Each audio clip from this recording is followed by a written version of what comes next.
On this episode of 15 Minutes With, we're talking to Tony Preedy, the Managing Director of Fruugo.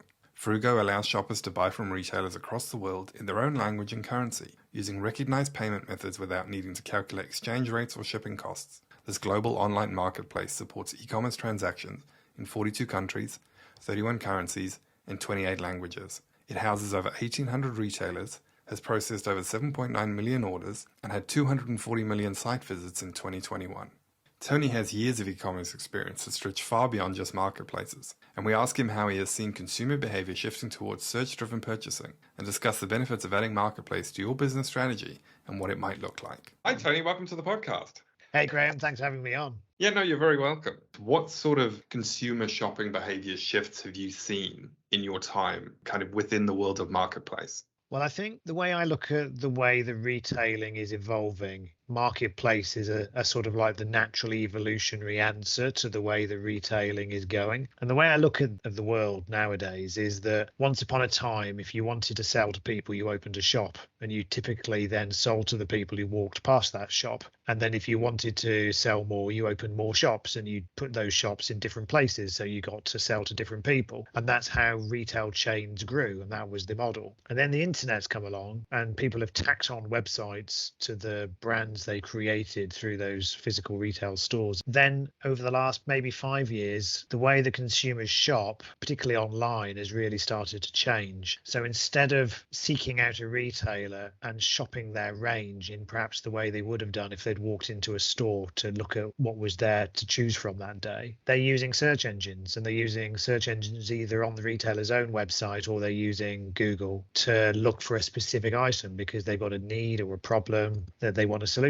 for, and they're becoming increasingly agnostic about where they buy it from. They just want the thing, and they want the thing now. And in some respects, they've been taught that by Amazon. Amazon makes it very easy to simply go and buy one thing, whereas perhaps 5 or 10 years ago, when I was sort of managing online shopping businesses, you talked about building a basket, and there was a minimum order value for free shipping, and you'd expect to get multiple items per order. Well, that's all gone now. People are typically buying a single item, and then when they want the next thing, they go and search again for the next thing. And I think marketplaces have both encouraged and now are accelerating that trend. What marketplaces are doing is leaning into a trend that's at the consumer level, which is what I call atomic shopping. So it's where you're buying the lowest possible unit that satisfies the needs you've got. And that's an interesting trend, actually, because, and there seems to be the story about the demise of the department store. And to me, I kind of, rightly or wrongly, think of a marketplace as kind of a digital department store. And it's interesting that people are not shopping, well, they don't appear to be shopping in department stores on the high street, but their entire digital trend is to do the exact thing that they're not doing in person. I do get the analogy, and I think there is some truth in that digital department store concept. But I think what's different is how you shop it, which is primarily about search. And whereas perhaps in the department store, you walked in the ground floor and you walked past the perfumes you weren't interested in buying, and you went up the escalator, and then you went somewhere else, and then you hunted down the thing you were looking for, and then you got there to discover that they didn't actually have it anyway. Now what you're doing is you're typing something in on your phone that is a pretty good approximation of what you're looking for, and then it's as if you've been teleported directly to the shop that contains that item, and you're stood there right in front of that item ready to buy it without you actually having to do all of that physical searching. So that search-driven shopping really is where the world has got. And for retailers wanting to take advantage of that, then clearly if they have their own website, they're going to want to optimize it for e-commerce and make it available for search and findable by Google and all that good stuff. But then you still have to get people to come to your website. So then a lot of what e-commerce managers do is worry about traffic generation. Well, marketplaces are where the footfall is online. And the other beauty of the marketplace model is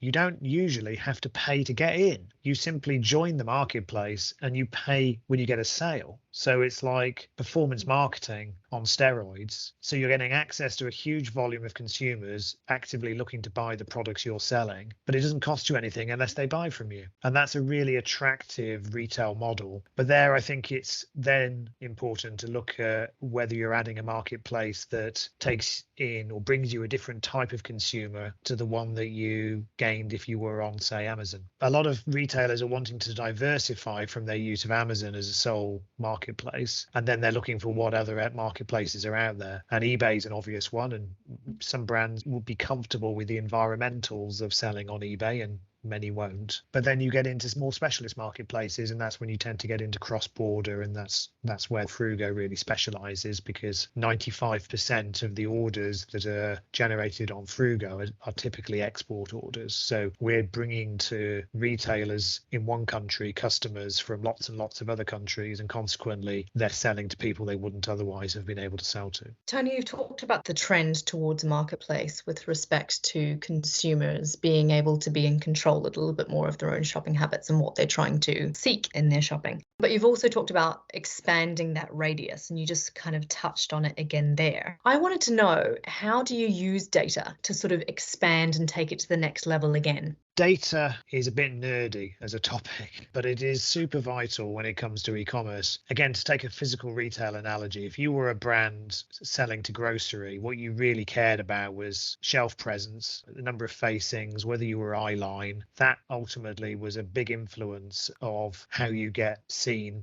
and if you have to get seen to get bought. Online, it's the same principle. You have to get seen to be bought, but how you get seen is all about data management. And for most e-commerce businesses, it's about how the data is structured, but then it's about content. I still find it amazing how many e-commerce businesses attempt to sell products with next to no description of what the item is, or why you'd want to buy it, or why there's a retailer picked it for sale in the first place. I've spent a long time working in the catalog industry, and for us, it was always about storytelling. It was about sell the sizzle, not the steak. You know, what can you do with it? Why do you want it? What are the benefits of doing it? And so that old school copywriting discipline that goes back, centuries. There's a book by a guy called Claude Hopkins called Scientific Advertising, and he wrote it in the early part of the 20th century. It's super relevant to today's marketers, and it's got great tips on how to optimize your copy to sell more. It's a much overlooked aspect of e-commerce and of marketing. The one thing that I can see is like a true benefit for the marketplace piece is around the convenience. And this is something that keeps coming up time and time again. Convenience has to be a core factor of kind of your offering. And it feels like the marketplace is kind of a quick route to convenience, right? Because certainly when you look at Amazon, that seems to be the key point of differentiation, is the convenience piece. You go to a single place, they've got all the stuff, you can get it delivered tomorrow if you've got Prime. If there's any issue, you can get it returned really easily. That offering seems a little bit more difficult to replicate on your own site. So would I agree with that statement? Yes, I would. But look at what Amazon's good at. It tends to be what I would call low emotional content products. So Amazon is not great in health and beauty. It's not great in high-end fashion brands. Other web businesses are far more effective at selling those categories than Amazon is. What Amazon is fantastic at is the stuff that you don't really care about very much. It's like, I need a cable for my laptop to connect it to a monitor. It's not a silver bullet. That it simply means that by being accessible, you win. So there are other factors, and I've already talked about storytelling and emotional content around the product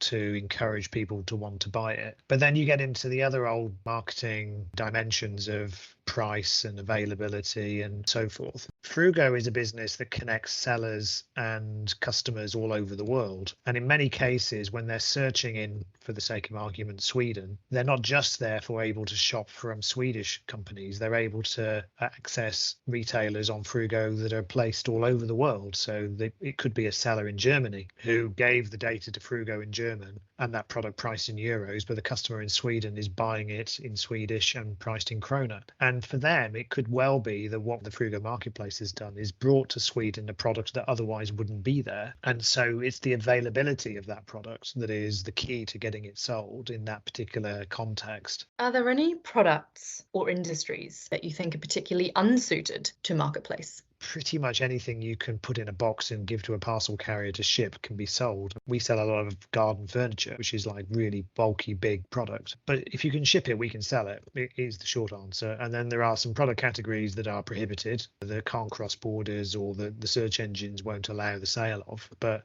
apart from that, No, pretty much anything is good for marketplaces. The stuff that works best is going to be relatively small, relatively light, and relatively expensive. I mean, that's perfect for marketplaces because there's plenty of margin in the products, but it doesn't cost a fortune to get it to where it needs to get to. But there are lots and lots of examples of products getting sold which don't conform to those sort of small, light, and expensive parameters. And our most popular category on the Fruugo marketplace is clothing, and there's a great volume of clothing being shipped from one country to another, and increasingly directly from the manufacturer in China to the consumer in Western Europe. That's another trend that marketplaces, I think, are accelerating, which is cutting out middlemen and allowing the customer to benefit from the price saving. Sure, almost anything goes. And actually, what's more important is making sure that brands are aligned to the right marketplace for their needs. Use the word brand, and I think it's worth just pulling that apart to say, okay, well, when is it a brand and when is it a retailer? Retailers typically stock goods, sometimes their own, often those they've bought from other people, usually brands. And so a brand can find that they are already on marketplaces without sort of realizing it, because the retailers to whom they've sold products are listing those products on marketplaces. And a lot of brands are wrestling with that and trying to figure out whether they should actually be the supplier of product into those marketplaces and sort of own that relationship and the product content. And there are a lot of direct-to-consumer brands that only exist as brands being sold directly to the consumer. They don't sell to retail, they are just D2C. And in many cases, those are international. So there's a lot of US brands selling to European customers directly through marketplaces. I wonder if I could go back as well to when we were talking about convenience and convenience with respect to the customer. But what I also wanted to touch on was this convenience for retailers and how you were saying pricing models are much more convenient to retailers as well. And so actually the convenience of marketplace isn't just for the end consumer, but it's actually for the businesses themselves and how they conduct their business. Marketplaces are frequently a way of providing sales growth with very little risk and very little capital. For most retail businesses, I would say to them, unless you're solely going to concentrate on marketplaces, get your own house in order first and concentrate on having a good website and all the operational processes necessary to be efficient in driving traffic to that website and fulfilling those orders. But having done that, adding those products or extending that operational facility to one that is able to process more volume because you're marketing those same products through marketplaces, for me is a bit of a no-brainer, because the only extra work you need to do is the data work to integrate with those marketplaces. It's a one-off project. It usually takes a few weeks if you sort of apply yourself to it. And then you've got a stream of orders coming directly to your door. You're only paying for those on a per order basis. So it's a way of extending the investment you've already made in operating a website for yourself. You're just getting more volume for it. I guess Fruugo is then doing that at enormous scale. We're providing retailers the ability to sell to consumers in over 40 countries. Those are highly unlikely to be consumers that would have been reached otherwise. But Fruugo is doing all of the heavy lifting. We're doing the marketing, we're doing the translation, we're doing the foreign exchange management, we're doing the payment services integrations, we're doing the fraud detection. All the retailer has to do is receive the order, put it in a box, stick a label on it, and ship it. Are you seeing many barriers for retailers in that scaling process?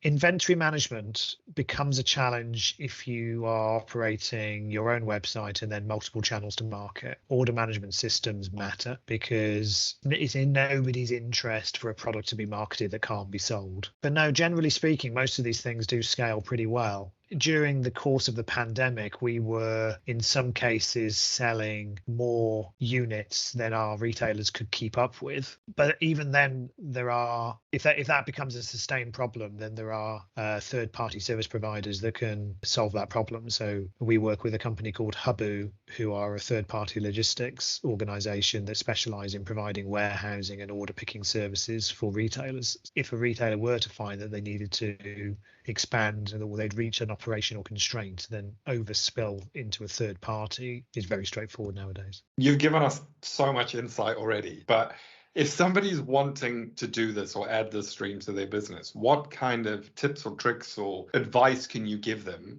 to build into their strategy as they start to look at marketplace as an option for their business? So if you're going to be serious about the use of marketplaces, you're probably going to want to use more than one. And if you're going to want to use more than one marketplace, you're going to want to use some form of orchestration software that helps you. So you've got a single user interface in your business and a way of write once, publish many times to all the places it needs to go. And then in the other direction, you've got all the orders coming in and being consolidated, and you've got inventory being managed across all of those different marketplaces. So those software systems have real value if you're planning to develop a marketplace strategy seriously. You choose one of those to meet the needs of your business, depending on scale and how sophisticated you want to get. We work with many of the big companies. Channel Advisor and Lengau are at the sort of top end of the industry, I suppose, but both in terms of functionality, but also cost. I would also recommend a company called Linworks, who also do an excellent job in terms of providing these sorts of systems to retailers. And indeed, there are many others around North America and Germany as well. Tony, thank you so much for your time today. It was really, really interesting to learn all about marketplaces. I know that there will be a lot of people listening who will be able to apply everything that we've discussed and take that first step, dip a toe in the water, try something new and see where it takes them in business. Yeah, I mean, the truth of the matter is start selling on marketplace is start on Amazon and list one item. It doesn't have to be an enormous great project. I'm a big believer in testing and small scale experimentation as a great way of learning, sort of the agile method. We sort of frequently iterate and adjust based on feedback. Now, clearly there comes a point where you do need to put some systems in place to do it at scale,